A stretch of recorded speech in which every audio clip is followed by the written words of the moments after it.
Hi, my name is Michaela Hartman, and I'm excited to share a poem with you that was chosen for SCC Illuminations, and it is called Pillowcase Canvases. Thousands of canvases adorn the walls of my mind, each bearing a different story of what I have lived through. Colors imperfectly blended, individually created. Death is only dark colors with splashes of red. Fear is only shades of violet squiggles. Life is only a vision of sunrise to sunset. 'Tis comforting that pillows catch our tears. 'Tis inspiring that pillows soak in our dreams. How fortunate they cannot disclose our secrets. How fortunate they cannot divulge every fear. These pillowcase canvases tell stories of who I am. Pillows drink up our whispered prayers. Pillows contain our silent songs of hope. Would you show your canvases to the world? Would you keep them hidden in a dusty attic? Would you reveal your canvases to family or friends? Would you keep them buried in a dusty cellar? Are you afraid no one will understand your stories? Are you afraid they'll get the translations wrong? Are you scared you'll be hurt once people find out? Are you scared people won't believe the color combinations? Let's soak our canvases in water, allowing colors to bleed. Let's wring out our canvases, now altered narratives. No one has a canvas that matches yours to the last detail. Unless they become you, they'll never understand everything. There's so much to know about so many people. Sitting in darkness, I pull canvases off the walls in my head, studying each one till I've memorized every inch and every detail. Then upon the walls in my mind, I hang them back up one by one, to be fully comfortable and confident with every part of me. Never can I forget to memorize the good and the bad. Have you read the stories of canvases on the walls of your mind? What secrets has your pillow kept hidden? What whispers of prayers has your pillow consumed? What songs of hope has your pillow devoured? What colors and tears make up your pillowcase canvases? Thank you for listening to my poem.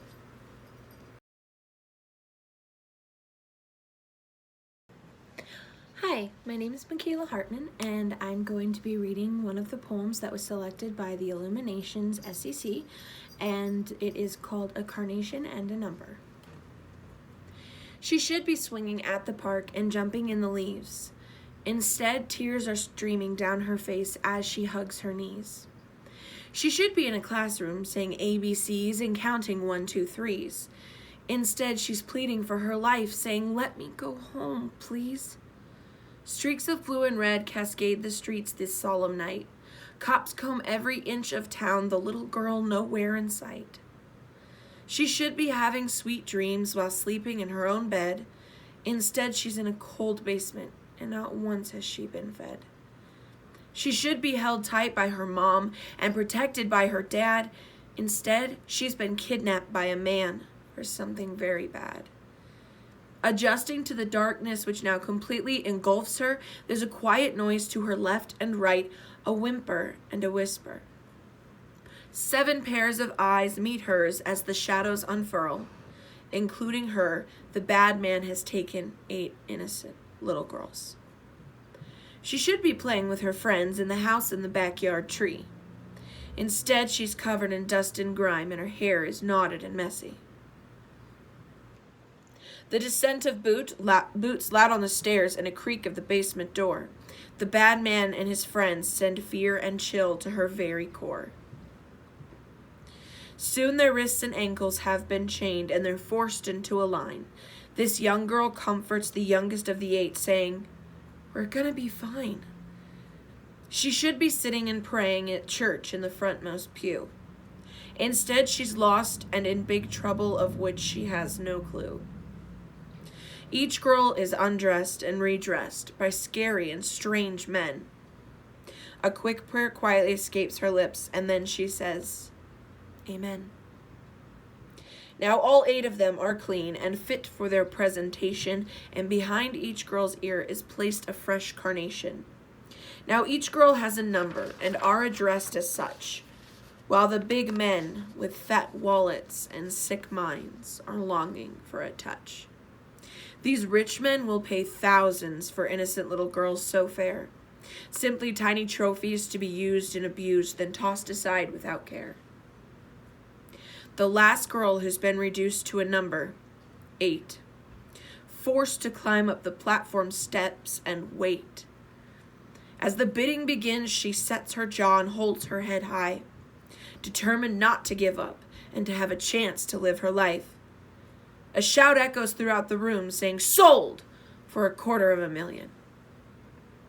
Tension now smothers her, and despite the heat, her heart is stilling. Her jaw drops open. She can't breathe and slumps to the ground. The last glimmer of hope died when she knew she'd never be found. She should be turning 10 in August with a birthday that was gonna be swell. Instead, she's lying underground, buried before last year's snow fell.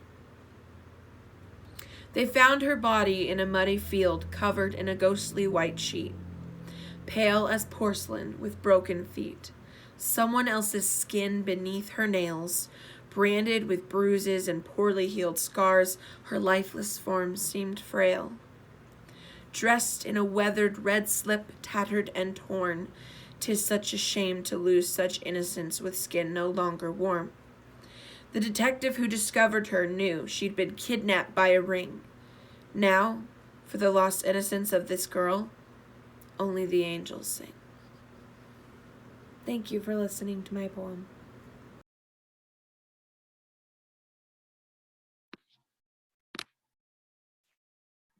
Hi, I'm Mark Gudgel, and I teach English at Omaha North High Magnet School. This poem, like so many of mine, was born of the humility that is often taught to us by young people. One of the things I love about teaching is that I also get to be learning constantly, and this poem comes from one of those moments. This is called "Let Me Try That Again."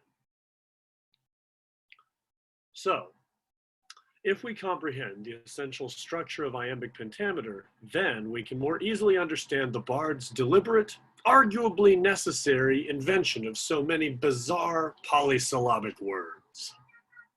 Mister, what's up, Angelica? What that word mean? Polysyllabic? Yeah.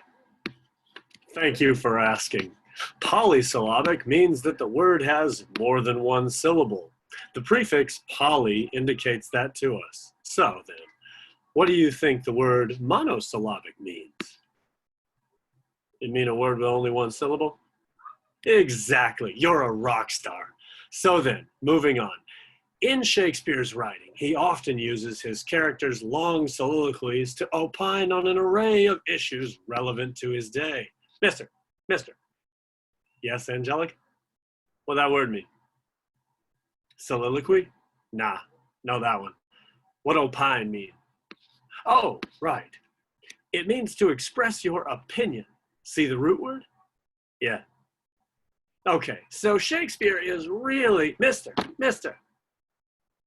Angelica, I opine that your use of so many polysyllabic words be getting in the way of my understanding this shit.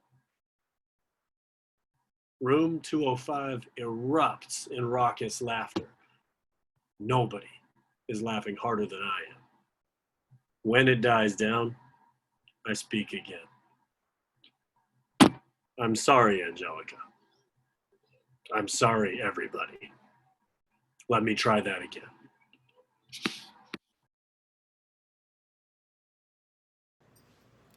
Hi, my name is Michaela Hartman, and I'm excited to share one of my poems with you for SCC Illuminations. It is called Through the Shattered Glass. Distorted is the world through glass that's shattered. Disgusting is the reflection in the mirror that's cracked. Divided is the heart seen through the eyes of a wounded soul. Blank is the wall of white in the background of the silence. Bright is the light keeping the seeing blinded in pain. Broken is the movement of stillness inside the abused. Deafening are the screams of the woman in prayer. Destructive are the bridges formed in insecurity. Demeaning are the scars branded on the faces of the gullible. Bent are the wisps of hair outlining the faces of the damned. Boisterous are the tears on the cheeks of a rejected love. Bloody are the cuts running deep in the veins of the dying. Dripping is the nightgown worn in loss of innocence. Deceptive is the intoxication of the chill of the mist. Delicate is the severing of truth in the lie of this world. Beguiled is the scent of sweat on the brow of suffering. Black is the day of the rising sun in the shadows of the moon. Baffled is the genius by the murmurs of the insane. Dazzled is the lonely by the lacking affection of time. Degraded are the lusting in search of meaning. Despoiled is the body in the blink of a lifetime. Bitter is the joy in the picture of self-loathing. Battered are the lips cracking dryly in the rain. Bandaged are choruses strained in colanders of critics. Detained is the mind of an emotionless meltdown. Defined are the boundaries in spite of death. Deserted is the work of an author in surrender. Thank you for listening to my poem. Hi, my name's Tammy Zimmer, and I'm an English instructor on the Beatrice campus, as well as the editor of Illumminations. Today, I'm excited to share with you guys a poem that I quite admire from the 21st edition. It was written by Nature Villegas, and it was titled Written Love. I've been making love to him via paper and candlelight decades upon decades, admiring his intellectual and physical curve, causing spills of ink like passion on sheets, flows to the beat. Unapologetically yet alphabetically, I sway to my love letters. I love his heart, forehead to toes, kisses and short sentences, moonlit tastes of innocence, without a spoken word, no secret, reading of one another's souls like Braille, bit lips, pulling hair, between the lines, read and write, arched back verbiage moans, finish my sentence, kiss me deep, as in whose breath is whose. Run-on sentence. Hi, my name is Michaela Hartman, and I'm excited to share one of my poems with you that was selected for the SCC Illuminations, and it's called Guiding Light. As the boat sails across the ocean, it tosses and turns with the waves, watching for the lighthouse light, seeking the harbor's safety. The captain steers towards home, with hope he'll reach it soon. He struggles against the wind, he pushes through the storm. No matter what obstacles he'll face, he knows that he'll survive, clutching at the only source of hope, and lets the lighthouse guide. Thank you for listening to my poem.